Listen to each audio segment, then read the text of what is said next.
সর দেখি সর, আমাকে রান্না করতে দে, তারপর তুই রান্না চাপাবি। কি মামা বাড়ির আবদার নাকি? তুমি এতক্ষণ রান্না করতে পারোনি? যেই দেখলে আমি এসেছি অমনি আমার পিছন পিছন চলে এলে। মুখ সামলে কথা বল ছোট, আমি মোটেও তোকে দেখে আসিনি। আমার যখন রান্নার সময় হয়েছে আমি তখন এসেছি। আচ্ছা দিদি, তোমার ঘরেও তো একটা উনুন আছে। আচ্ছা, তুমি তো সেখানে রান্না করতে পারো তাই না? সে তো তোর ঘরেও একটা স্টোভ আছে, আমি তো তোকে কিছু বলিনি। তুই যখন ঝামেলা, উনুন তো ভেঙে ফেললেই হয়। না না, সেটা আমি হতে দেব না। শাশুড়ি মা মারা যাওয়ার আগে এই উনুন বানিয়ে দিয়েছিলেন, বলেছিলেন আমরা দুই বউ আর ঠাকুরপো মিলে যেন এই উনুনে রান্না করি। এই উনুন তো ভাঙতে দেব না আমি। কিন্তু শাশুড়ি মা অনেকদিন হলো মারা গিয়েছে, আর আমাদের তিনজনের সংসারও ভাগ হয়ে গেছে। সব থেকে বেশি এই উনুনেতে তুমি রান্না করো, তাই উনুন ভাঙতে বললে তোমার তো গায়ে লাগবেই, তাই না? অত শত বুঝি না, এই জায়গাটা আমাদের তিনজনেরই। জায়গাটা ছোট বলে শাশুড়ি মা বলেছিলেন এখানে তিনজনে মিলে একটা উনুনে বানিয়ে রান্না করতে, যাতে তিনজনেরই এখানে অধিকার থাকে। এখন এই উনুন ভেঙে দিয়ে তুই একা একা সব ভোগ করবি, তা আমি হতে দেব না। দেখছো তো, চোরের মন সব সময় বোঝকার দিকে। আমি কি বললাম আর তুমি কি বুঝলে? ঘরের মধ্যে আবার জায়গা ভাগাভাগি কি আছে? তুই আমাকে এত বড় কথা বললি ছোট, আমি এই অপমানের জবাব যোগ্য সময় দেব। কর তুই রান্না। এই যাও যাও, তোমার তো আর রান্না করার তাগিদ ছিল না, তোমার তাগিদ ছিল ঝগড়া করার, তাই তো এমন ঝামেলা বাঁধালে। আমার মাথার উপর কেউ নেই, তোর দাদা অনেকক্ষণ আগেই মারা গেছেন, তাই তুই আজ আমাকে এভাবে বলতে পারলি। দাদা থাকলে কি আর বলতে পারতিস? এই শুরু হলো তোমার কাঁদুনি গাওয়া। তুমি আগে রান্না করো তো, আমার দরকার নেই। না থাক, তুই রান্না কর, আমি বরং ঘরের মধ্যেই করে নেব।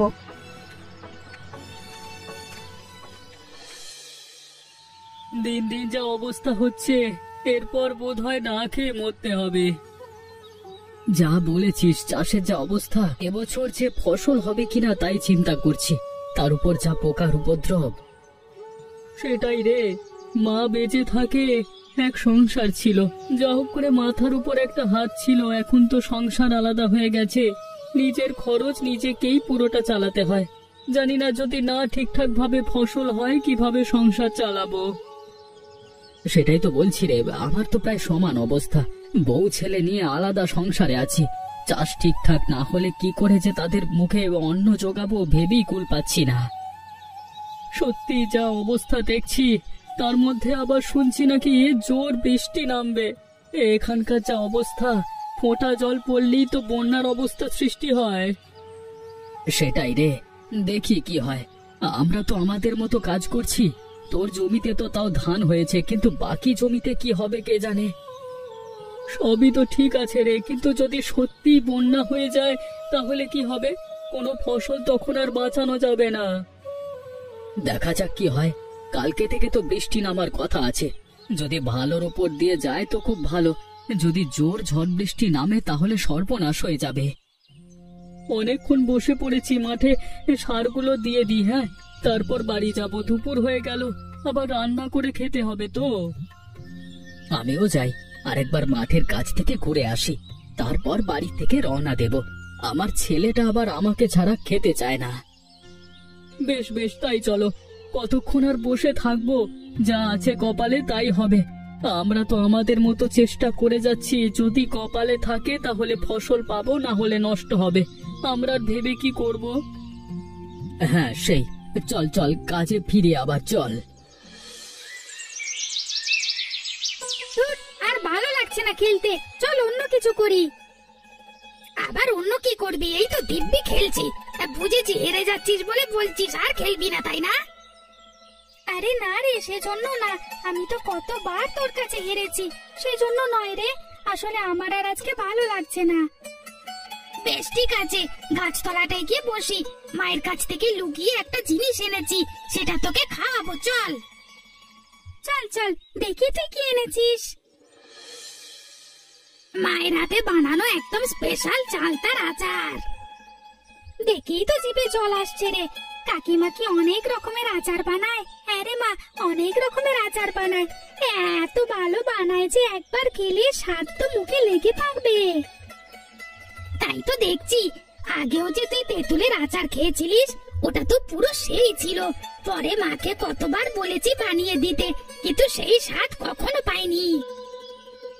আমার মা সত্যি খুব ভালো আচার বানায়। কাকিমা যদি আচার বিক্রি করতো, হ্যাঁ রে, আমি রোজ কিনে নিয়ে খেতাম। তোকে এত টাকা কে দিত রোজ শুনি? তোর নামে ধার করে রাখতাম, বলতাম বাপন এসে দিয়ে যাবে। আমার তো বই গেছে তোর ধার শোধ করতে। করতিস, আমি জানি তুই আমাকে কত ভালোবাসিস।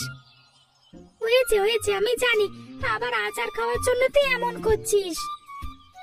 তুই তো জানিস আমি খেতে কত ভালোবাসি। আচার হোক বা অন্য কিছু, খেতে পেলেই আমি খুশি। দিন দিন তো তাই ফুটবলের মতো হয়ে যাচ্ছিস, গড়িয়ে দিলে গড়িয়ে চলে যাবি। তুই আমার চেহারা নিয়ে কিছু বলবি না বুবাই। মা বলেছে আমি একদম গোল গাল, একদম সুস্বাস্থ্যবান। ওটা তো কাকিমা তোর মন রাখবার জন্য বলেছে। এমন করলে কিন্তু আমি আর খেলতে আসবো না। রাগ করছিস কেন? তুই তো আমার বন্ধু, আমার একটি মাত্র বন্ধু। তোর সঙ্গেই খেলি, তোর সঙ্গে মজা করি, তোর সঙ্গেই খাই। ঠিক আছে ঠিক আছে, এবারের মতো মাফ করে দিলাম যা, কিন্তু আমাকে আবার আচার খাওয়াতে হবে। এখন চল, আর একবার গুলি খেলে নি, পরে আবার তোকে আচার খাওয়াবো। যা আশঙ্কা করেছিলাম তাই হলো রে তপন। দেখলি তো এবছরের ফসল আর আমাদের ভোগে দিল না। আমি তো বলেইছিলাম কপালে যা আছে তাই হবে। কালকে সারা দিনের বৃষ্টিতেই গোটা মাঠ জলে ভেসে গেছে, আর এই ফসল তোলা যাবে বলে তো মনে হয় না। আমি তো আশা ছেড়েই দিয়েছি। এই শুধু চাষের উপর নির্ভর করে আর সংসার চলবে না। আমি কি করব কিছু ভাবছিস? চাষের কাজ ছাড়া অন্য কোনো কাজ তো তেমন জানা নেই। সেই তো চিন্তা, যা হোক করে অন্য কোনো একটা কাজ করে পেট চালাতেই হবে, না হলে বউ সন্তান নিয়ে পথে বসবো। সে তো বুঝলাম, কিন্তু করবোটা কি? ভাবতে হবে রে। তেমন হলে শহরে কোনো একটা দোকান দেব, তা থেকেও যদি কিছুটা মাথা বাঁচানো যায়। তাই করতে হবে। শুধু তো আমার নয়, দাদাদের জমিদারেও একই অবস্থা। জানি না ওরাও কি করে চলবে।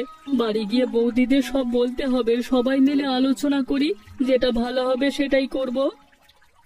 হ্যাঁ তাই কর, বসে থাকলে কোনো উপায় বেরোবে না। হ্যাঁ সেটাই। আমার মেজ দাদা তো দূরের শহরে থাকে, সে মোটামুটি উপার্জন করে, কিন্তু আমার বড় দাদা তো আর বেঁচে নেই। বড় বৌদি আর তার ছেলের পুরো খরচটাই চাষ থেকে আসে, তাই তাদেরও তো সমস্যায় পড়তে হবে। দেখ, ভেবেচিন্তে যদি কিছু একটা উপায় করতে পারিস। চলি রে, মিছিমিছি নষ্ট ফসলের সামনে দাঁড়িয়ে থেকে আর কি লাভ। আমিও সেটাই ভাবছি রে, বাড়ি যাই। ফসলগুলোর সামনে যত দাঁড়িয়ে থাকছি কষ্ট বেড়ে চলেছে। হ্যাঁ চল চল, তাছাড়া আকাশে মেঘ আছে, আবার ঝড় বৃষ্টি নামতে পারে, তার আগে বাড়ি চলে যাই। হ্যাঁ হ্যাঁ চল চল।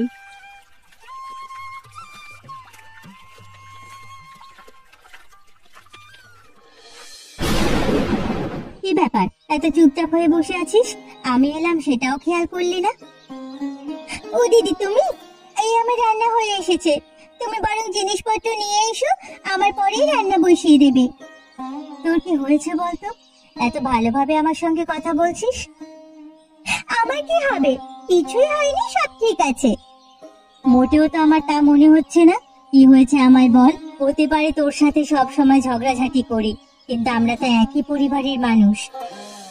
দিদি, তোমার ঠাকুরপো চাকরিটা আর নেই গো। আজ সকালে খবর দিয়েছে, বলছে আর 10-15 দিন অন্য কাজের চেষ্টা করবে, যদি না হয় গ্রামে ফিরে আসবে। কি সর্বনাশা কাণ্ড! হঠাৎ করে কাজটা চলে গেল কেন? ভালোই তো বেতন দিত, আর কোম্পানিও তো ভালো ছিল শুনেছি।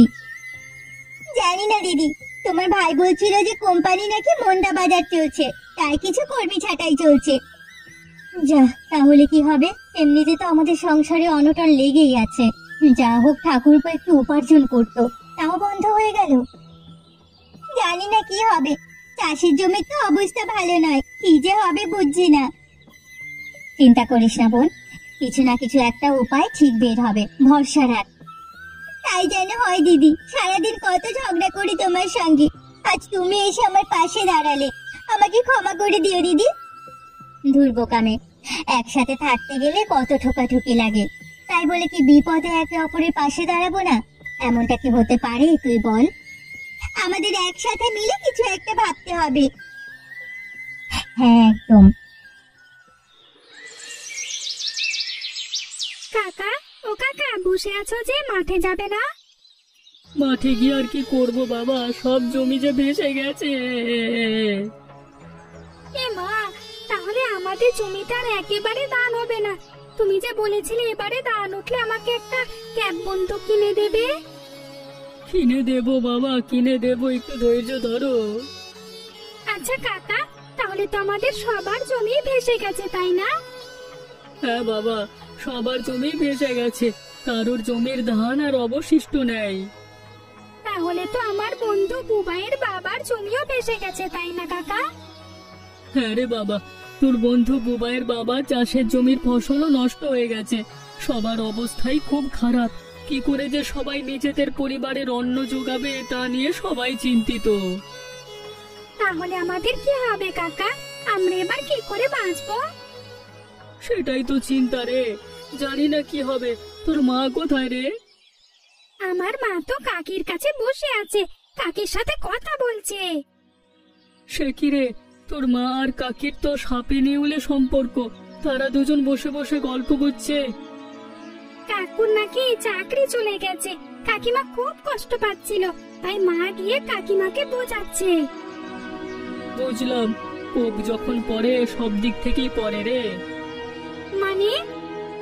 মানে তুমি এখন বুঝবে না, তুমি তো এখন অনেক ছোট মানুষ, বড় হও ঠিক বুঝবে। আচ্ছা আচ্ছা, বেশ বেশ, চলো এখন আমার সাথে চলো। কোথায় যাব? আমার কয়েকটা বেল পেরে দেবে, চলো। আচ্ছা চল চল।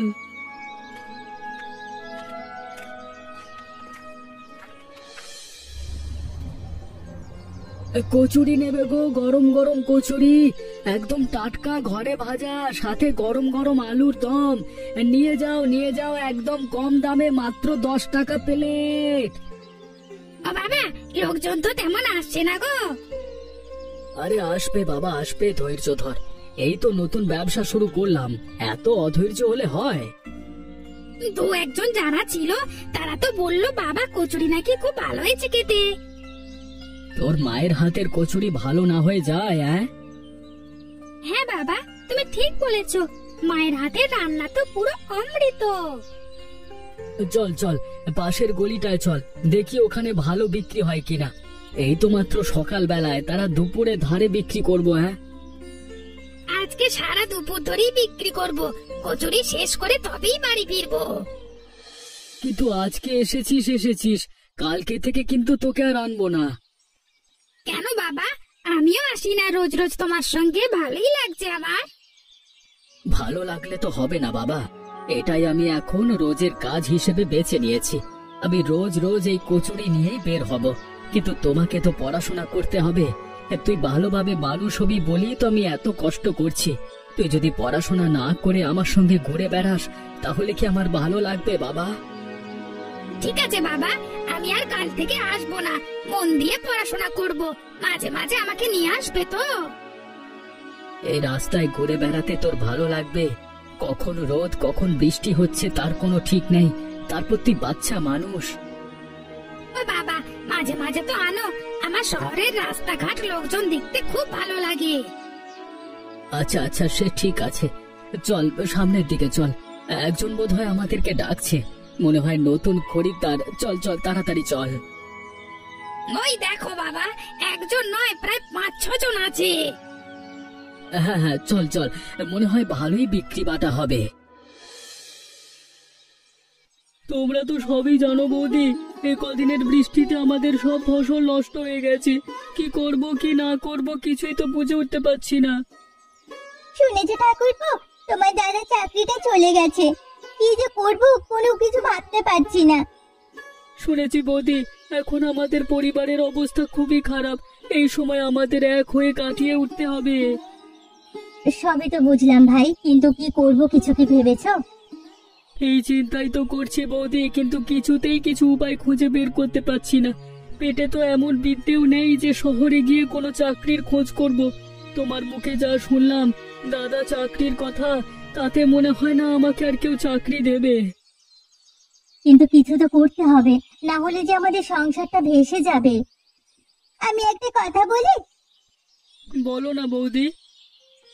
মা কোনোদিনও চাননি আমরা তিনজন আলাদা থাকি। মা মারা যাওয়ার পর আমরা নিজেরাই হাড়ি আলাদা করে নিয়েছিলাম, কিন্তু মায়ের বানানো সেই উনুনটা এখনো থেকে গেছে। মা চাইতেন আমরা এক উনুনে আমাদের গোটা পরিবার একসাথে মিলেমিশে রান্না করে খেয়ে পড়ে বেঁচে থাকি, কিন্তু আমরা নিজেদের দোষে নিজেরা ভাগ হয়েছি। যদি আবার আমরা এক হই তাহলে নিশ্চয়ই আমাদের একটা উপায় বের হবে। ঠিক আছে, কিন্তু আমরা যদি একসঙ্গে আবার একও হই, উনুন দিয়ে আমরা কি করব? শুনেছি শহরের বাজারে খাবার জিনিসের বিক্রি বাট্টা খুব ভালো। যদি আমরা ঘরে তৈরি জিরার আচার বিক্রি করি তাহলে কেমন হয়? তাহলে তো ভালোই হয়, কিন্তু এত ঘি আর আচার করতে পারবো তো? নিশ্চয়ই করতে পারবো। আমাদের উনুনটা দেখেছিস? একসাথে 3টে জিনিস রান্না করা যায়। আমি ঠিক এই উনুনটা ব্যবহার করে আচার তৈরি করব। বাড়িতে তো গরুর দুধের অভাব নেই। সারা বছরে আমাদের বাগানে চালতা তেঁতুল আম হতেই থাকে। শুধু ঠাকুরপো তুমি আমাকে বাজার থেকে তেল নুন চিনি এসব এনে দেবে, তাহলেই হবে। আমি সারাদিন জ্বালানি সংগ্রহ করে আনবো, তারপর তুই যা মিলে ঘি আর আচার বানাবো। আর ভাই, তুমি শহরে গিয়ে ফেরি করে বিক্রি করবে। তাহলে আজকে থেকেই তোমরা কাজে লেগে পড়ো। আমার যে জমানো টাকা আছে তা থেকেই তেল নুন চিনি কিনে আনছি। বাগান থেকে চালটা ফিরে দিচ্ছি।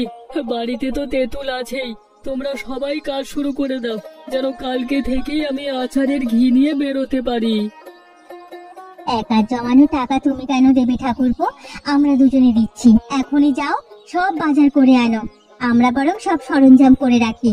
বিকেল বিকেল উনুন ধরাবো, রাত্রের মধ্যে সব কাজ ছেড়ে রাখবো। তুমি কাল সকালে বেরিয়ে পড়বে, কেমন? বেশ বেশ, তাই হবে। যদি এইভাবেই আমাদের পরিবার রক্ষে পায় তাহলে আমি সব কিছু করতেই প্রস্তুত। সবকিছুর জন্য আমাদের মায়ের এই 3 সংসারের এক উনুন আমাদের বেঁচে থাকবার হাতিয়ার। না হলে কি আমরা এত জ্বালানি খরচ করে এত কিছু করতে পারতাম? একদম। তাই বোধহয় মা এটা তৈরি করে রেখে গিয়েছিলেন, যাতে আমরা সময়ে সদ্ব্যবহার করতে পারি। যাও, আর দেরি করো না ভাই, তাড়াতাড়ি বাজার যাও। আমি টাকা এনে দিচ্ছি। আমিও এনে দিচ্ছি, তাড়াতাড়ি যাও। জানিস তো, আজকে আমি বাবার সঙ্গে শহরে গেছিলাম। হঠাৎ করে আবার শহরে গেছিলিস কেন? আরে বৃষ্টিতে আমাদের সব ফসল নষ্ট হয়ে গেছে। বাবার আমি মিলে আজকে সকালে কচুরি তরকারি বিক্রি করতে গেছিলাম, কারণ আমাদের তো ওই চাষ জমি ছাড়া তেমন কোনো কিছু নেই। ও আচ্ছা আচ্ছা, বুঝলাম। জানিস তো, কালকে থেকে আমার কাকাও শহরে যাবে। তাই নাকি? কেন রে, কাকাওকে কিছু বিক্রি করতে যাবে? হ্যাঁ, আসলে তো আমাদেরও একই অবস্থা। তাই মা কাকিমা আর ছোট কাকা মিলে ঠিক করেছে কালকে থেকে শহরে আচার আর ঘি বিক্রি করতে যাবে। কাকিমার হাতের আচার সে তো একদম অমৃত স্বাদ, সবাই খুব পছন্দ করবে। তাই যেন হয়। আসলে সবাই খুব চিন্তায় আছে, আমাদের তো চাষের জমি ছাড়া আর তেমন কিছু নেই। সত্যি রে, বৃষ্টিতে মানুষের কত কষ্ট হয়।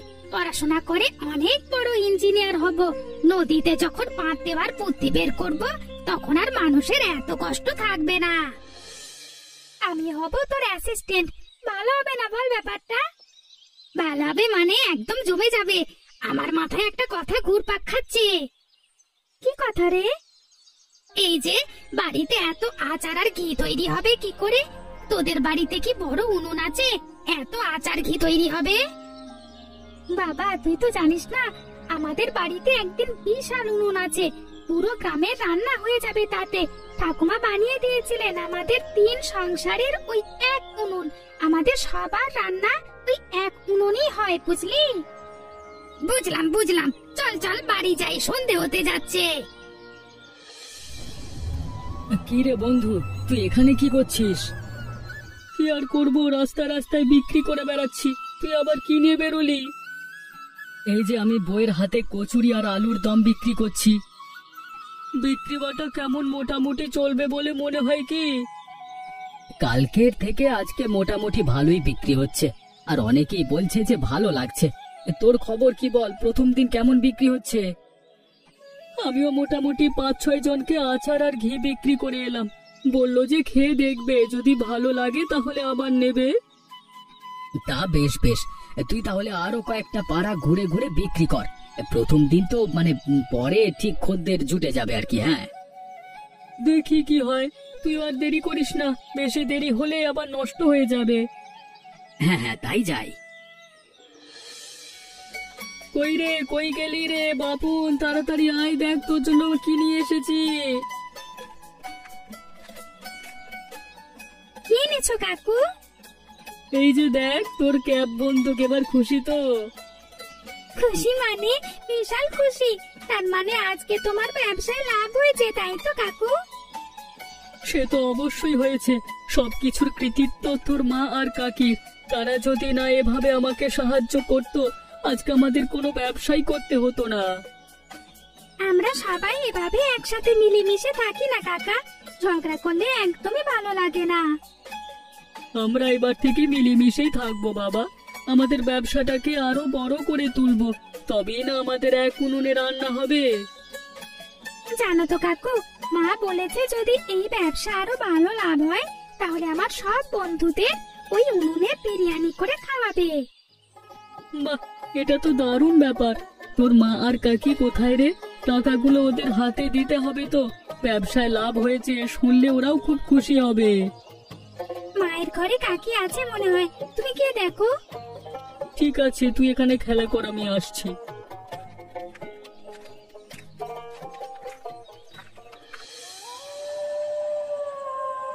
আয় আয়, ভেতরে আয়। তখন থেকে আমি তোর জন্যই অপেক্ষা করছি। একটু কাজ করছিলাম তো, তাই দেরি হয়ে গেল। বলো দিদি, কি বলবে? এই দেখ, তখন ঠাকুরপো এসেছিল, বললো মেলায় নাকি খুব ভালো লাভ হচ্ছে। তুই তো ঘরে ছিলি না, তাই আর তোর সঙ্গে কথা বলা হয়নি। এই তো খুব ভালো খবর। তাহলে আমাদের আরো বেশি বেশি করে জিনিস বানাতে হবে। সে তো অবশ্যই বানাবো। যা লাভ হয়েছে তা আমরা 3 জনের সংসারে সমানভাবে ভাগ করে নেব। রাজি তো? রাজি কেন হব না? এই তো খুব ভালো কথা। আমাদের ভাগে কত করে পড়লো দিদি? দিনের ব্যবসার লাভে প্রায় সবার 1000 করে পড়েছে। তাহলে তো মোটামুটি ভালোই ব্যবসা চলছে। সে তো চলছেই, সাথে নাকি আবার অনেক অর্ডার দিয়েছে ঘি নেওয়ার জন্য। আচারের জন্য নাকি অনেকেই বলে রেখেছে। ঠাকুরপো বলছিল এই সপ্তাহে আরো বেশি করে বানাতে। আরো বেশি করেই বানাবো। ওই উনুন থাকতে আমাদের চিন্তা কি? একসাথে অনেক অনেক করে বানানো যায়। তুমি তো সাথে আছোই। একটা জিনিস বুঝেছি বোন, একসাথে থাকলে সব কাজই সম্ভব।